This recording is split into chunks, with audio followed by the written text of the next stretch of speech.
భారత్ దక్షిణాఫ్రికా జట్ల మధ్య బుధవారం నుంచి రెండో టెస్ట్ మ్యాచ్ ప్రారంభం కానుంది. ఈ మ్యాచ్ కేప్ టౌన్లోని న్యూజిలాండ్ స్టేడియంలో జరగనుంది.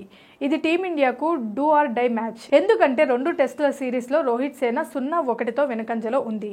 ప్రపంచ టెస్ట్ ఛాంపియన్షిప్ ఫైనల్ రేస్లో నిలవాలంటే ఈ టెస్ట్లో విజయం సాధించడం టీమిండియాకు తప్పనిసరి.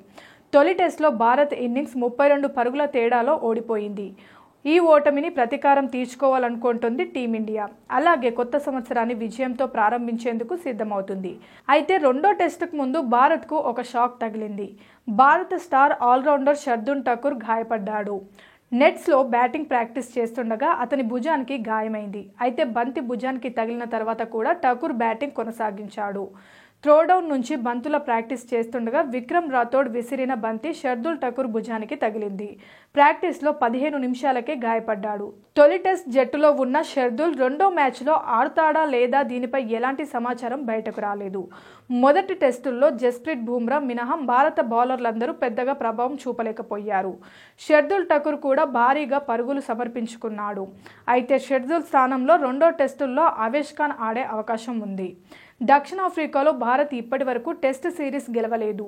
తొలి టెస్టుల్లో ఓడిపోవడంతో ఈసారి కూడా చరిత్ర సృష్టించే అవకాశం లేకుండా పోయింది. ఇప్పటి వరకు దక్షిణాఫ్రికాతో స్వదేశం జరిగిన టెస్ట్ సిరీస్లో భారత్ ఒక్కసారి మాత్రమే డ్రా చేసుకోగలిగింది. ఇప్పుడు ఈ రికార్డ్ బ్రేక్ అయ్యే అవకాశం ఉంది. అయితే ఇది అంత తేలికైన విషయం కాదు. ఎందుకంటే కేప్ టౌన్లో భారత్ ఒక టెస్ట్ మ్యాచ్ని కూడా గెలవలేదు. న్యూజిలాండ్స్ వేదికగా ఇప్పటి వరకు ఆడిన 6 మ్యాచ్ల్లో భారత్ 4 సార్లు ఓడి 2 సార్లు మాత్రమే డ్రా చేసుకోగలిగింది. ఇక సిరీస్ ఓటమి నుంచి తప్పించుకోవాలంటే భారత్ ఈసారి చరిత్ర సృష్టించాల్సిందే. Please subscribe Pragna Media. Please like, share, subscribe to Pragna Media. Pragna Media, please do like, share and subscribe. Please subscribe to Pragna Media. Please like, share and comment if you like the video. Pragna Media.